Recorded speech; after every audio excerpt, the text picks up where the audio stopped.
Hello everyone, how are you all? Welcome back to Sunya IAS. I hope you are all doing really great. And as we have started our series on modern history to complete whole modern history through the most recommended book, that is Spectrum, right?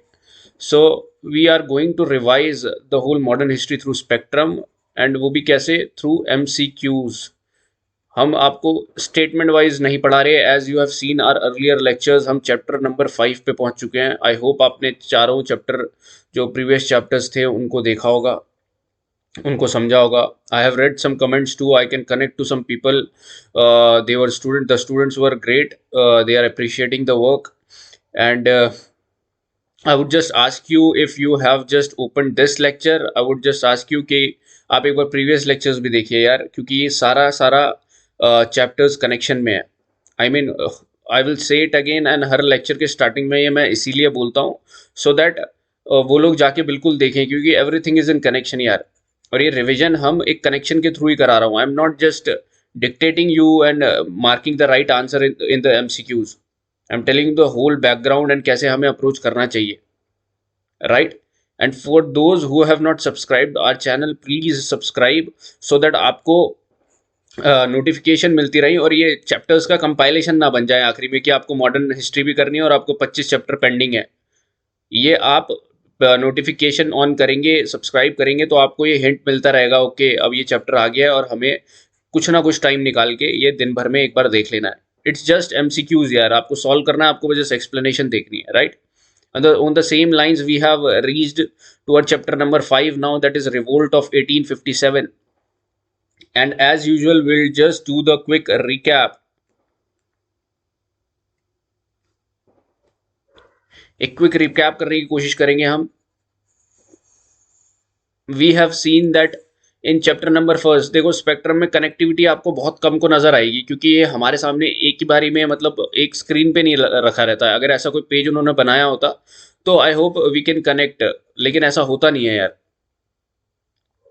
आपको देखना है chapter number 1 में हमने advent of Europeans देखा, Europeans कैसे आए 1500 1498 to be exact, Portuguese आए। And then we have seen 1600 तक सिर्फ और सिर्फ उन्होंने ट्रेडिंग अपना सेंटर्स बनाए, पॉलिटिकली एक्टिव रहे। देन हमने देखा 1600 की स्टार्टिंग में 1608 में जेम्स हॉकिन आए, 1613 में फर्स्ट फैक्ट्री। हमने क्या देखा पूरा फर्स्ट चैप्टर में? हमने देखा कि arrival of Portuguese, English, Danes, Dutch and Danes, and then French. Last one to come 1664 French, and first one to come 1498। ये देखो, ये हमने हमने यार बहुत लंबी चौड़ी बातें नहीं करी, हमने MCQs के थ्रू मेन पॉइंट्स जो स्पेक्ट्रम के हैं वो पकड़ने की कोशिश करी। And I have seen the comments too, students appreciate कर रहे थे, उनको समझ में आया, वो कनेक्ट कर पाए। And I am really thankful कि आप देख रहे हैं और आप कनेक्ट कर रहे हैं और आप चैप्टर वाइज कंप्लीट भी करते जा रहे हैं। एंड जो strategy I devise in our chapter number 2 कि भाई आप 2 घंटे तो कम से कम निकालिए, 1 घंटे खुद पढ़िए और 1 घंटा इसको लेक्चर को दें, तो आपका स्ट्रेंथन करेंगे ये सारी चीज़ें। और ऐसे ही आप बाकी हमारी सीरीज़ के साथ भी करिए, जो बाकी सब्जेक्ट्स के आ रहे हैं सारे रिकमेंडेड सोर्सेज के थ्रू ही करवा रहे हैं यार, नो न्यू स्टफ। ठीक है, तो हमने यहाँ फर्स्ट चैप्टर में देखने की कोशिश करी कि कैसे बाहर वाले लोग आ रहे थे and how they were settling themselves. तो ये ईस्टर्न कोस्ट, कैलिकट, कैनिनोर, इनकी फैक्ट्री देखने की कोशिश करी। आप बताएं मेरे को, एक फैक्ट्रीज किसकी थी कैलिकट कैनिनोर में, कौन सी फैली थी? अच्छा, मसूलीपट्टनम में किसने फैक्ट्री स्टैब्लिश करी थी अपनी first? That is Dutch. Surat में फर्स्ट किसने करी थी 1813 में, 1613 में? That is English. एंड 1664 में French, right? Serampore is related to Danes. Baharampur, I will guess, I guess Baharampur. And you know that Chandernagar, Chandernagar किसकी कॉलोनी है? फ्रेंच की। लाइक हमने यहाँ बहुत कुछ देखने की कोशिश करी यार फर्स्ट चैप्टर में। आई होप यू रिमेंबर एवरीथिंग। आपको नहीं पता तो एक बार रिविजिट करिए यार चैप्टर्स को। फिर हमने सेकंड चैप्टर में देखा सेकंड चैप्टर में then we saw, second chapter में हमने देखा दैट इंटरनल कंडीशंस क्या चल रही थी यार उस वक्त, राइट। हमने इंटरनल कंडीशन देखने की कोशिश करी।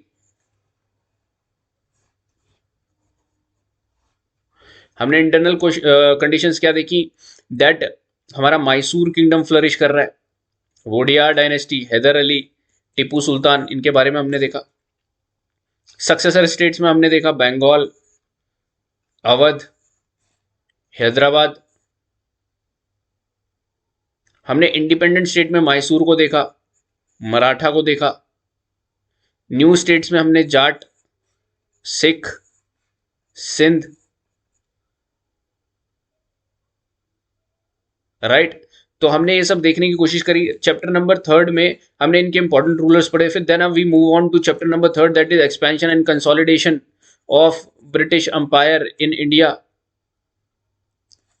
तो हमने देखने की कोशिश करी यार ब्रिटिश एम्पायर ने कैसे कॉन्क्वेस्ट करा एक एक करके। वी सॉ बंगाल को कॉन्क्वेस्ट करा battle of Plassey and Buxar. हमने यहां पर पढ़ा अलीवर्दी खान को, तो मुर्शीद कुली खान से अलीवर्दी खान पे आए हम, सिराज, मिर जाफर, मिर कासिम। हमने लाइन वाइज याद करने की कोशिश करी एमसीक्यूज के through, right. I hope you remember. Then we move on to, we हमने अनेक्स कर दिया बंगाल को। Then we move on to Mysore. Mysore के साथ एंग्लो मैसूर वॉर हुई, 1766 में शुरू हुई, और बीच में ऐसे अलग अलग टाइम पीरियड के हमने देखा। 1799 में फोर्थ एंग्लो मैसूर वॉर हुई। Treaty of Madras, treaty of Mangalore, treaty of Seringapatam हमारे टिप्स पे हो गए थे।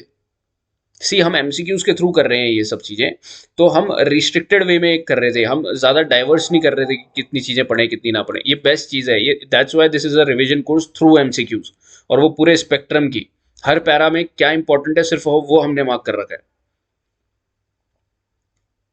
तो हमने ये पढ़ने की कोशिश करी थी Anglo Mysore war, Anglo Maratha war पढ़ने की कोशिश करी हमने, जो 1816 में जाके खत्म होती है। Treaty of Salbai, treaty of Salbai पढ़ने की कोशिश करी, ट्रीटी ऑफ बसैं। फिर आखिरी में 1868 में पूरा मराठा भी कॉन्क्वेस्ट कर लेते हैं 1816 तक।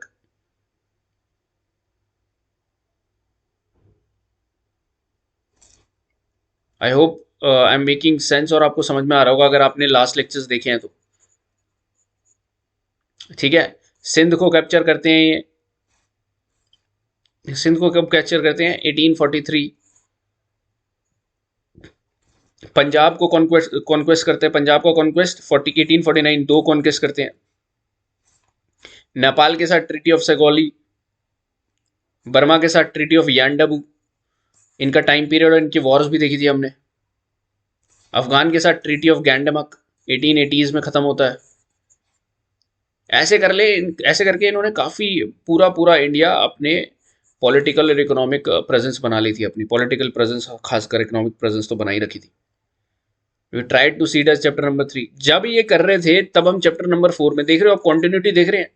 चैप्टर नंबर 4 में हमने पढ़ा कि 1857 का जो 1857 की जो क्रांति है, द रिवोल्ट ऑफ 1857 से पहले ऐसी क्या कंडीशन डेवलप हो रही थी कि रिवोल्ट ऑफ 1857 होना पड़ा। देन हमने देखा कि यार अलग अलग पॉकेट में रिवोल्ट्स और रिजेंटमेंट थी।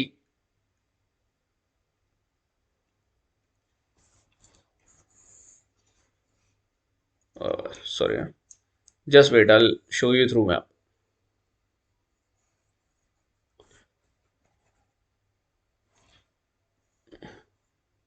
ठीक है, अलग अलग पॉकेट्स में रिजेंटमेंट आ रही थी। क्यों?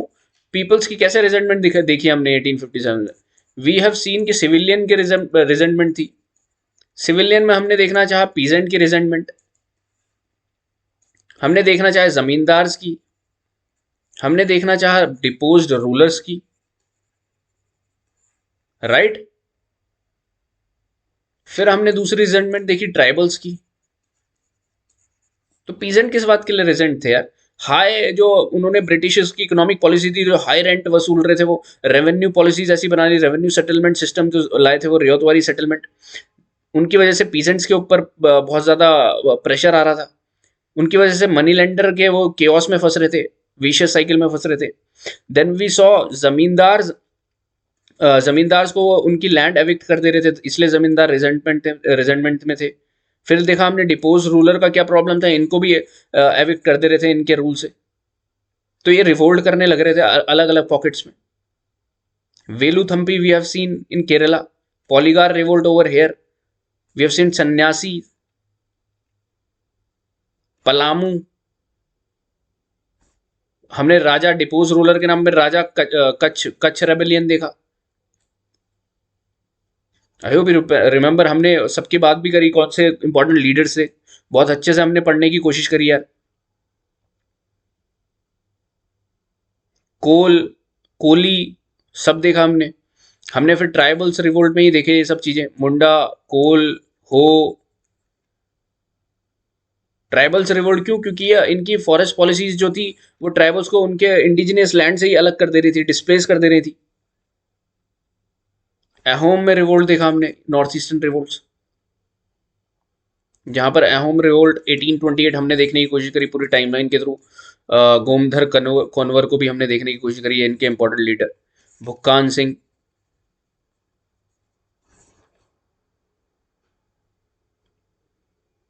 आई होप आपको समझ में आ रहा होगा। यहाँ पर हमने फिर म्यूटिनी भी देखने की कोशिश करी, मिलिट्री म्यूटिनीज। तो ये पीपल्स रेजेंटमेंट इस फॉर्म में आ रहा था 1857 के पहले। हमने देखने की कोशिश करी यार, ये हमने चैप्टर नंबर 4 में पढ़ा है। आपने अगर चैप्टर नंबर 4 नहीं देखा, एक बार देखिए, बहुत बेहतरीन तरीके से हमने वो कंप्लीट किया है। और अगर आपने एमसीक्यूज भी सॉल्व कर लिए हो उसके एक बार, तो आपने अप्रोच भी देखी होगी कैसे हम पढ़ना चाह रहे हैं चीज़ों को, बहुत हटके पढ़ना चाह रहे हैं। हमने 1750 से 1800 के बीच में काफ़ी रिवोल्ट देखे, फिर 1800 से 1850 से पहले पहले के रिवोल्ट देखे।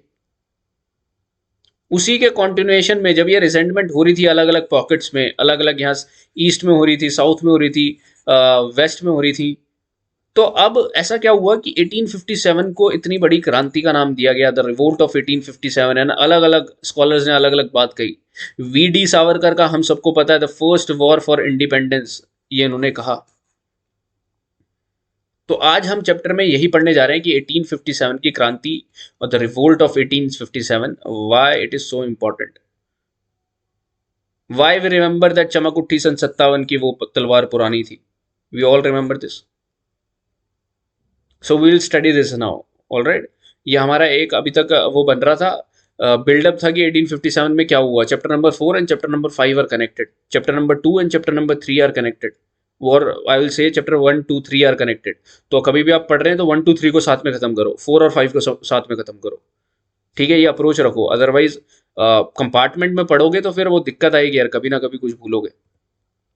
ये मैं मैप से आपको ये दिखाना चाह रहा हूँ कि कहाँ कहाँ रिवोल्ट हुए थे।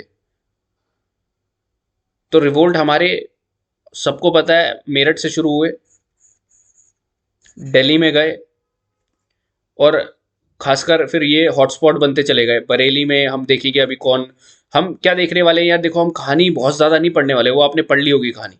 अब हमें इंपॉर्टेंट फैक्ट्स चाहिए यार, ये फैक्ट है, okay. Bakht Khan was related to किससे? Okay. Kunwar Singh was related to, okay, इससे। इनको सप्रेस किसने किया? इन रूलर ने, इन जनरल ने। क्योंकि यार ये प्रीलिम्स में यही चाहिए। आपसे पूछ लिया जाएगा कि भाई ये अपना कुंवर सिंह कौन से जगह में रिवोल्ट कर रहे थे। आपको अगर पूरी कहानी भी पता और ये फैक्ट ही नहीं पता तो प्रीलिम्स नहीं होगा, राइट? तो ये हमारी अप्रोच है इसमें। तो ये मेजर एरियाज है, झांसी में आप सबसे इंपॉर्टेंट पढ़ते हो, कानपुर, तांतिया तोप, ये सारे देखेंगे, लखनऊ, ठीक है? ये सारे देखने की कोशिश करेंगे हम। ये मैंने पूरा एक चार्ट से दिखाने की कोशिश करा। हमने सारे, आपने चारों लेक्चर्स में देखा होगा, मैप का बहुत ज़्यादा इंटेंसिव यूज़ किया मैंने यार, क्योंकि मैपिंग इंपॉर्टेंट है, ये आपको समझ में आएगा। दिल्ली को सबसे पहले सीज करते हैं, हम देखेंगे रिवोल्ट के कारण क्या थे, रिवोल्ट हुए क्यों, ठीक है? लेट्स स्टार्ट फिर, let's start the chapter then. Consider the following factors about responsible for people's resentment and uprisings against the company rule.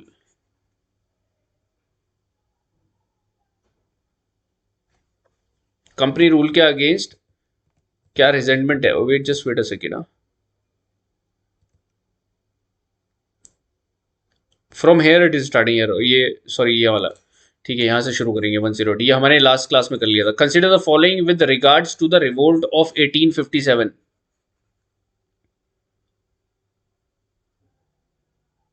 Heavy taxation under new revenue, तो ये रिवोल्ट के कारण क्या थे? हैवी टैक्सेशन था under new revenue settlement, okay. Summary evictions, जब मर्जी evict कर दे रहे थे। Discriminatory tariff policy against Indian products, destruction of traditional handicrafts industry. Which of the above were the causes of 1857? Select the correct answers. बताओ आप। Solve करने की अब वही तरीका वही होगा, आप खुद पॉज करो, मैं यहाँ पर टाइम नहीं दूंगा, अदरवाइज वीडियो बहुत लंबी चली जाएगी। सो आप देखिए, रिवोल्ट ऑफ 1857 का करने से पहले आपको कॉजेज देखने पड़ेंगे, और कॉजेज कैसे देखने हैं वो मैं आपको एक बार बताने की कोशिश करता हूँ। आई होप आप एक बार यहाँ पर चेक कर लीजिएगा, 1 2 3 एंड 4 भी है ये, ठीक है, 4 स्टेटमेंट है। तो आप, आई होप आपने आंसर निकाला होगा इसका, एंड सही निकाला होगा। लेकिन एक बार कॉजेज समझने की कोशिश करते हैं यार।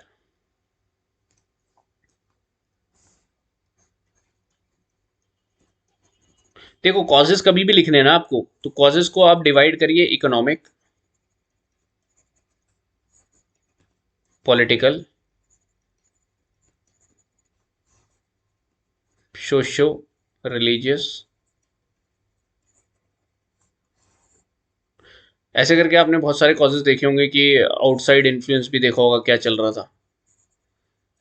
तो अभी हम जो इस एग्जाम्पल में देख रहे हैं वो इकोनॉमिक कॉजेज देख रहे हैं, ठीक है। तो ये इकोनॉमिक कॉजेज कौन कौन से थे? हैवी टैक्सेशन था अंडर न्यू रेवेन्यू, तो इसमें दिक्कत किसको हो रही थी? पीजेंट्स को, ये ध्यान में रखिएगा। तो पीजेंट्स की रिजेंटमेंट आ रही थी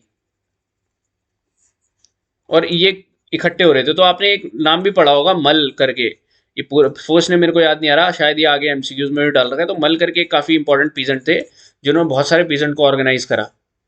समरी इवेक्शन किन की? जमींदार की। तो रिसेंटमेंट आ रहा था, सबसे ज्यादा रिसेंटमेंट अवध के जमींदारों को था। डिस्क्रिमिनेटरी टैरिफ पॉलिसी से क्या हो रहा था? इंडस्ट्री ट्रेड को घाटा हो रहा था। अब टैरिफ इंडियन प्रोडक्ट्स में इतना ज्यादा टैरिफ लगा दे रहे हो कि वो कॉम्पिटिटिव ही नहीं हो पा रही थी, तो मर्चेंट्स वगैरह इनके खिलाफ हो गए थे। डिस्ट्रक्शन ऑफ ट्रेडिशनल हैंडीक्राफ्ट की वजह से हैंडी जो हमारे आर्टिसंस थे उनको प्रॉब्लम थी। इंडस्ट्रीज हमारी, इंडस्ट्रीज के में जो काम कर रहे थे उनकी रिजेंटमेंट थी, अनएम्प्लॉयमेंट हो रहा था, एग्रीकल्चर की तरफ बढ़ रहे थे।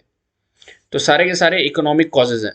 तो इकोनॉमिक कॉजेज में कभी भी आप देखेंगे या लिखेंगे मेंस के पर्सपेक्टिव से भी, you would write about peasants, right about zamindars, you will write about traders and merchants, और you can say artisans।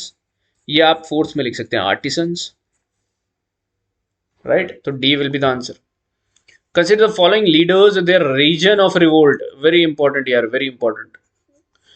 Kunwar Singh, western UP, ध्यान से। खान बहादुर, रोहिलखंड। नाना साहेब, कानपुर। बेगम हजरत महल, लखनऊ। कुंवर सिंह, अगेन कुंवर सिंह, बरेली। मौलवी अहमदुल्ला, फैजाबाद। अगर आपको इसमें एक भी पता है, अब मैं कुंवर सिंह आपको बता देता हूँ। कुंवर सिंह बिहार से, बिहार रीजन से रिवोल्ट कर रहे थे। तो अगर आपको वन गलत हो गया तो वन यहाँ पर भी है, यहाँ पर भी है, ऐसे अगर आपको एक पता है तो गलत जो है। आपको पता है यार, बेगम हजरत महल तो लखनऊ से ही थी, ये करेक्ट है बिल्कुल, तो 4 होना चाहिए यहाँ पे। 4 यार, यहाँ पर थोड़ा ऑप्शंस मेरे ख्याल से ये हमने लर्निंग के हिसाब से बना रखा था, तो ऑप्शंस यहाँ पर करेक्ट नहीं है। लेकिन मैं आपको बता देता हूँ कौन सा करेक्ट और कौन सा नहीं है, ये वाले ऑप्शंस मत देखना आप, है ना, एक बार। तो मैं एक बार आपको बताता हूँ, कुंवर सिंह कहाँ से है? बिहार से, ठीक है। बेगम हजरत महल बिल्कुल सही, लखनऊ से। नाना साहेब कानपुर से। तो कुंवर सिंह बरेली से नहीं है, ठीक है। मौलवी अहमदुल्ला फैजाबाद से, बिल्कुल सही, ठीक है। तो खान बहादुर खान हमारे बरेली से थे, ठीक है, मैं रोहिलखंड वाले रीजन से ही, सही है। तो आपको देखना है कि यार हमारी लिस्ट में, आपको एक बार बता देता हूँ कि कौन कौन सी लिस्ट है, हमें वही देखना है। एक बार मैं आपको लिस्ट दिखा देता हूँ एक बार, रुकिए। ये देखो यार, ये लिस्ट आपको देखनी है, ठीक है। दिल्ली में आपको याद रखना है, बहादुर शाह टू जफर तो थे, ये आप सबको पता है, लेकिन ये नाम जरूर याद रखिए, ठीक है। जनरल भक्त खान, दिल्ली यहाँ पर अपना, ठीक है, जनरल भक्त खान। लखनऊ, बेगम हजरत महल, ये जरूर याद रखें तीनों में से। बिजरित कादरी एक बार देख लीजिए। कानपुर में नाना साहेब, तांत्या तोप भी थे। लेटर ऑन वो अपना झांसी रानी लक्ष्मीबाई के साथ मिलकर उन्होंने किया कुछ रिवोल्ट। अजीमुल्ला भी यहीं पर थे। झांसी में रानी लक्ष्मीबाई। बिहार कुंवर सिंह, अमर सिंह। राजस्थान ये बहुत कम लोग पढ़ते हैं, आप लोग पढ़ लीजिए, बहुत कम लोग ध्यान देते हैं। एक बार पेपर में आ जाएगा, इंपॉर्टेंट हो जाएगा, अदरवाइज उसके बाद से ये चीजें इंपॉर्टेंट हो जाएगी। जय Dayal Singh and Hardayal Singh, very easy भी है यार। फरुखाबाद, कोई नहीं पढ़ता फरुखाबाद, आप पढ़ के जाइए। तुफजल हसन खान। आसाम, कंडपरेश्वर सिंह। जहां अजीब सा नाम आ जाए, कंडपरेश्वर मनीराम दत्त बरुआ, देखो बरुआ सरनेम आसाम के ही होते हैं, तो ये दिया जाएगा पेपर में, कभी दिया भी जाएगा तो ये याद रखना। तुफजल हसन खान, जय दयाल सिंह, ये न्यू है, ये कोई नहीं करके जाता। न्यू इन द सेंस, ये न्यू हमें नहीं पता चले, लेकिन ये हमने डाले हैं इसमें स्पेसिफिकली। उड़ीसा, सुरेंद्र शाही एंड उज्जवल शाही। बरेली, खान बहादुर खान। फैजाबाद, मौलवी अहमदुल्ला। बागपत, शाहमल, ये तो इंपॉर्टेंट है बहुत। बागपत, शाहमल, ये पीजेंट्स थे, इन्होंने पीजेंट्स को ऑर्गेनाइज करा था। फैजाबाद, मौलवी अहमदुल्ला। बरेली, खान बहादुर। उड़ीसा देख लीजिए, सुंदर शाही शाही। आसाम में सिंह, कंडपरेश्वर। फरुखाबाद, तुफजल हसन खान। राजस्थान, जय दयाल सिंह, हरदयाल सिंह। बिहार, कुंवर सिंह। आपसे पूछूंगा मैं, आपको याद होना चाहिए ये सब। एक हमने क्वेश्चन 109 देखना था, मिस हो गया था। Which of the following statement are true about the 1857 revolt? Simon Fraser was the political agent of British in Delhi who was killed by sepoys. Bengal was the most intensely involved region in the revolt. Are you sure? और मेरे को ये reason भी देना, अगर ये नहीं है तो क्यों नहीं था बंगाल। बंगाल जो इतना हॉटस्पॉट बना हुआ था, लेटर ऑन भी हॉटस्पॉट बनेगा, वहां पर रीजन। जब हमने इससे पहले वाले चैप्टर में देखा, बंगाल में तो सन्यासी भी थे, चुआर भी हुआ, बंगाल में तो पागलपंथी सेक्ट भी था, फराजी रिवोल्ट भी यहीं हुआ, टीटू मिर्स का रिवोल्ट भी यहीं हुआ, बंगाल तो पूरा था। लेकिन ऐसा क्या हुआ कि ये 1857 के रिवोल्ट में खड़ा नहीं हुआ? सोचने वाली बात है। आई नो आपको आंसर पता चल गया होगा। देखो बंगाल इसलिए क्योंकि जब ये, मैंने आपको 1857 से पहले बताया था, बंगाल रीजन में इतनी सारी मूवमेंट हो रही थी, तो ब्रिटिशर्स ने काफ़ी सप्रेस किया इनको, काफ़ी डरा धमका के बिठाया कि उसके साथ सेटलमेंट्स करी। सो इस वजह से बंगाल वापस रीजन में खड़ा नहीं हुआ, इस रीजन में। तो ये स्टेटमेंट गलत हो जाएगी। This was not the most intensely involve region. UP वाला, बिहार वाला रीजन था mostly involve, Delhi UP Bihar belt, Gangetic region जो है, मिडल गैंगेटिक रीजन। और ये सही है बिल्कुल। साइमन फ्रेजर, याद रखिए, बस political agent of British in Delhi, जो कि सिपॉइज ने किल कर दिए थे। कौन से सिपॉइज थे ये? जो अपने मेरठ से यहाँ पर आए थे और उनको सबको आज़ाद जो करा था इन्होंने। तो वन इनका आंसर होगा। Which of the personalities given in the options below is best associated with the following description? He was one of the many who played an important part in the revolt of 1857. अब जब भी 18, देखो यार, अभी 1857 हम पढ़ रहे हैं तो आपको ध्यान में रहेगा कौन कौन है, लेकिन एग्जाम में डायरेक्टली आ जाए ना, तो आपको ये 4-5 नाम ध्यान में आ जाने चाहिए यार। इतने रीजन में ये चल रहा था रिवोल्ट, इतने नाम तुरंत ध्यान में आ जाने चाहिए, बैक ऑफ द माइंड। क्योंकि आप एग्जाम सिचुएशन समझो, random question, polity, history, economy, environment, science and tech, और उसमें एकदम से 1857 दिखे आपको, तो ये दिमाग में एकदम ये चीज आ जानी चाहिए, छप जानी चाहिए। He was a native of Madras, okay, Madras के नेटिव थे, and fought in the famous battle of Chinhut in which the British forces were defeated. He was also called Danka Shah. तो कुंवर सिंह आपको पता है कहाँ के थे? पहले मेरे को ये बताओ। बिहार, मतलब कौन से रीजन में एक्टिव थे? अहमदुल्ला, शाहबाद, कौन सा बात था? इसको चेक करते हैं, अभी रुक जाओ। शाहमल, ये आपको बताया भी, बागपत। नाना साहेब, कानपुर। मौलवी अहमदुल्ला कहाँ के थे? फैजाबाद, शाहबाद नहीं, फैजाबाद। अब इसका आंसर आपने, आई होप, पॉज करके सोच के मार्क किया हो। तो इसका आंसर मौलवी अहमदुल्ला है। बहुत ध्यान से याद रखिए कि बैटल ऑफ चिन्हट में इन्होंने लड़े थे, और मद्रास के नेटिव है ये मौलवी अहमदुल्ला, एंड इनका नाम डंका शाह के नाम से भी जाने जाते हैं।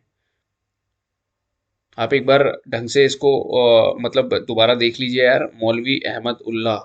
ये क्योंकि इंपॉर्टेंट हो जाएगा, अगर एक बार पेपर में आ जाएगा यूपीएससी के, बहुत इंपॉर्टेंट हो जाएगा, नेक्स्ट टाइम से आप रट के जाएंगे इसी चीज को। Consider the following about white mutiny. It arose out of the resentment that the presidency armies were required to transfer their allegiance from the defunct company to the queen. The extra allowance known as batta would still have remained upon such a transfer. The demands of the white soldiers included an enlistment bonus. Correct पूछा है, ये mark कर लीजिएगा ऐसे करके, correct.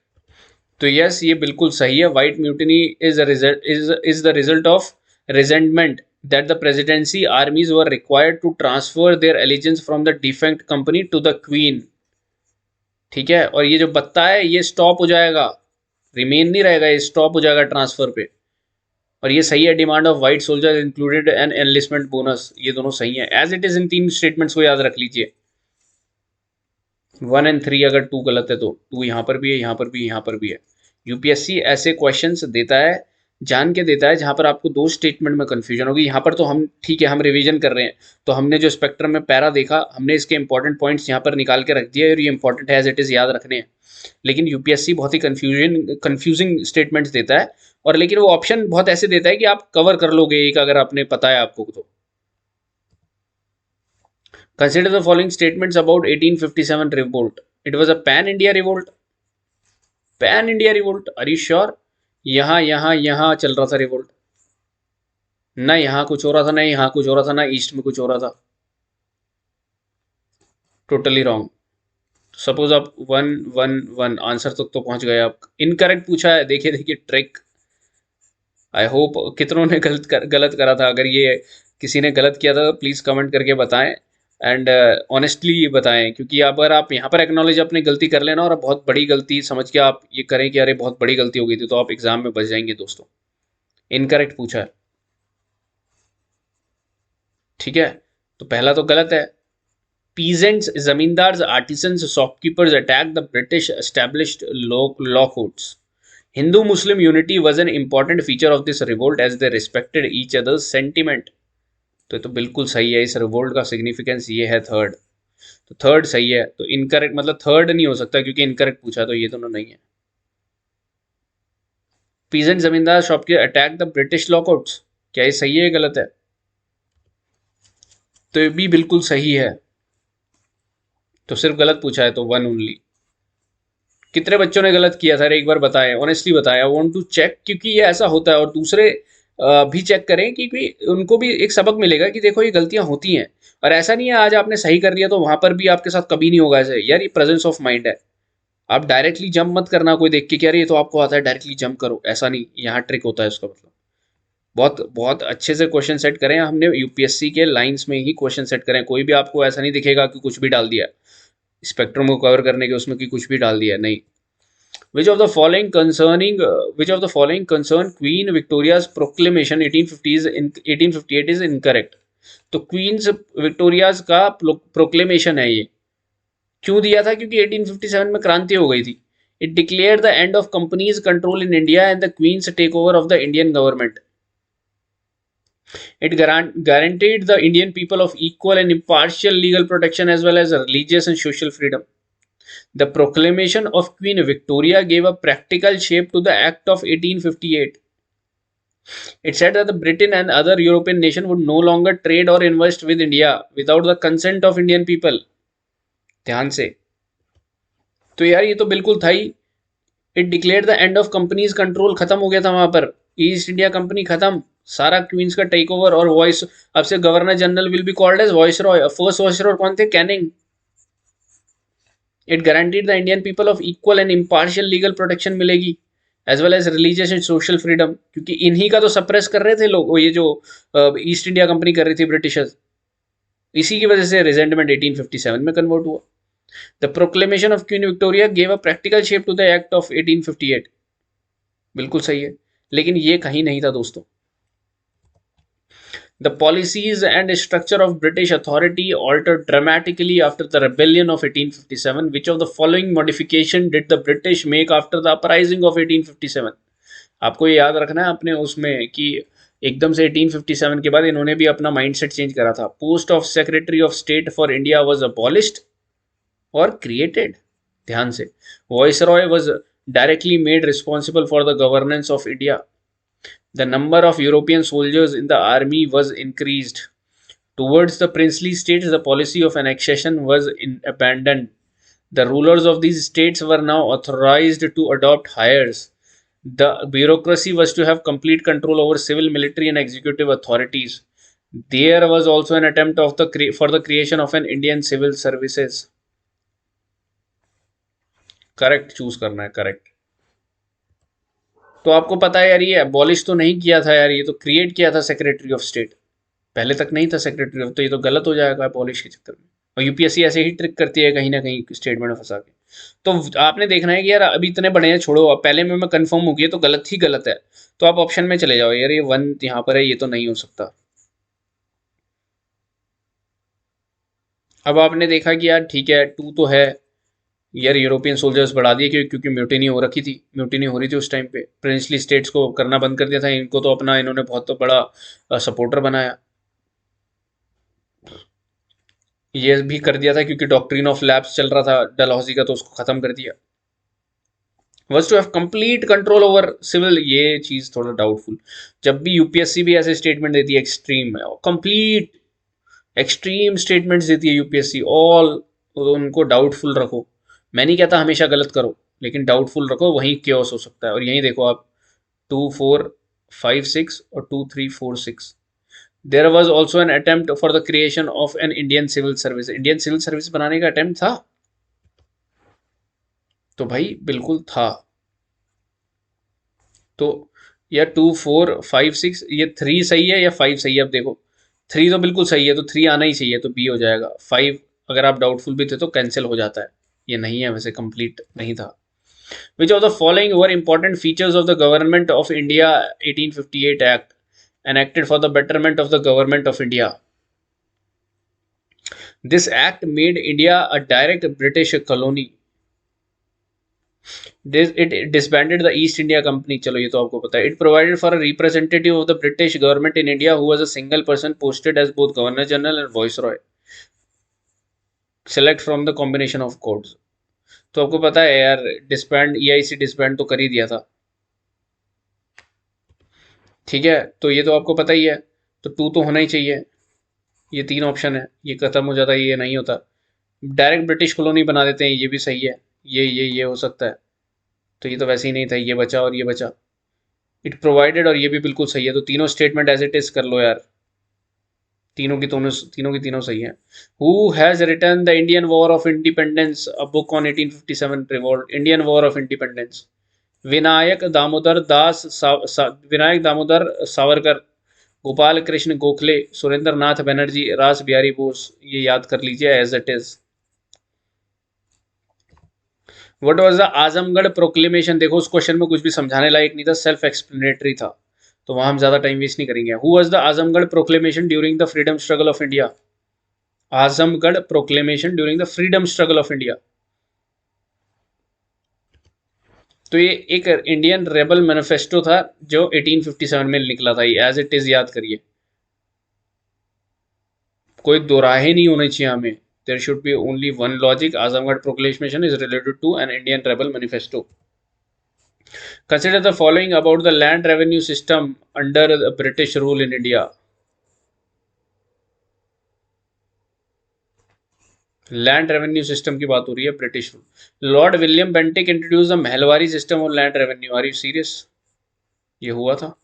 In Ryotwari system the amount was fixed 10/11 portion of the revenue for the zamindar. Zamindar के लिए 10/11 portion और 1/11, 10वां हिस्सा अगर जमींदार के लिए रखा गया था, ऐसा देखिए थोड़ा सा ध्यान से। लैंडलॉर्ड और जमींदार were given hereditary rights of succession of the lands under them in the zamindari system.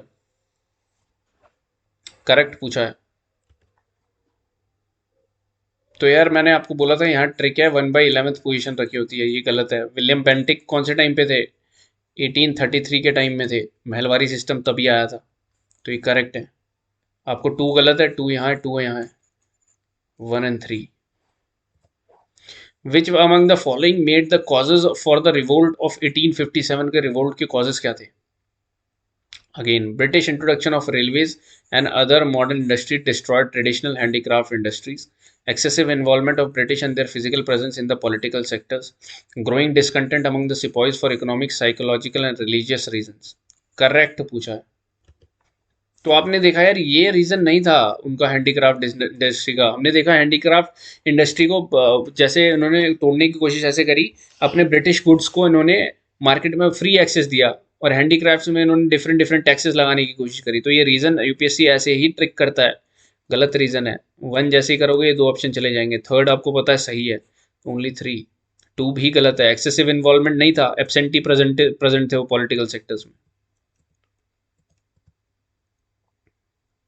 ठीक है, आई होप अब ये देखो, ये आपको इसमें पूरा समझने की कोशिश यही करनी थी कि कैसे कैसे अलग अलग रीजन से शुरू हुआ म्यूटिनी रिवोल्ट। मंगल पांडे से शुरू हुआ, देन जब यहाँ पर क्या बोलते हैं देखा हमने नेटिव इन्फेंट्री कर रही थी रिवोल्ट, ये अपना मेरठ से शुरू हुआ।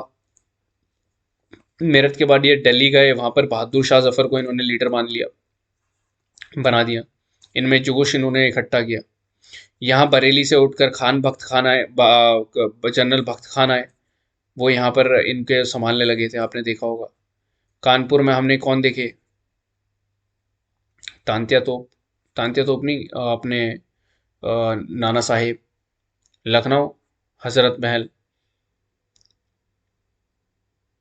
झांसी हमने देखा, कुंवर सिंह देखे हमने। तो हमने डिफरेंट डिफरेंट डिवोल्ट देखे, और इसमें यही इंपॉर्टेंट है यार, आप पूरी कहानी पढ़ लीजिए, लेकिन ये टिप्स पे होने चाहिए आपके। And before winding it up, just I remind कि ये सारे कोर्सेज शुरू होने वाले हैं। रिकमेंडेड बुक्स लक्ष्मीकांत, ये अपना एनवायरनमेंट के लिए, एंड जो भी रिकमेंडेड बुक हैं इनकी, ज्योग्राफी के कोर्सेज, इकोनॉमी के कोर्सेज, तो आप इनको अपने शेड्यूल में डाल लीजिए यार। मॉडर्न हिस्ट्री आपका चल रहा है, आई मीन आप इनको रैंडमली मत पिकअप करिए कि ये चैप्टर आया वो ओके पढ़ने लग गए। आप इनका शेड्यूल बनाएं, तभी जाके आपको इसका बेनिफिट मिलेगा। एंड जिसने रजिस्टर नहीं किया, आई नो बहुत लोगों ने कर लिया, I saw the comments, a lot of people have like registered themselves and अपना रिव्यू भी दे रहे थे। Thank you so much for that, and thank you so much for your patience. आप प्लीज़ रजिस्टर कर लीजिए, एंड जो भी कोर्सेज आ रहे हैं उनमें अपना टैप रखिए यार, सब्सक्राइब भी कर लीजिए यार, ताकि आपको नोटिफिकेशन का पता लगता रहे। और आखिरी में ऐसा ना हो कि हर के 40-40 लेक्चर हो गए हैं और आपको सब कुछ देखना है आखिरी में एमसीक्यूज की फॉर्म में। जो भी चैप्टर करते हो उसको करेक्ट यहाँ पर आओ, प्लेलिस्ट में ऑन करो, एंड सर्च करके सीधा देख के आप वॉच करना शुरू करो। जो पता है आगे बढ़ो, जिसकी एक्सप्लेनेशन देखनी है देखो थोड़ा।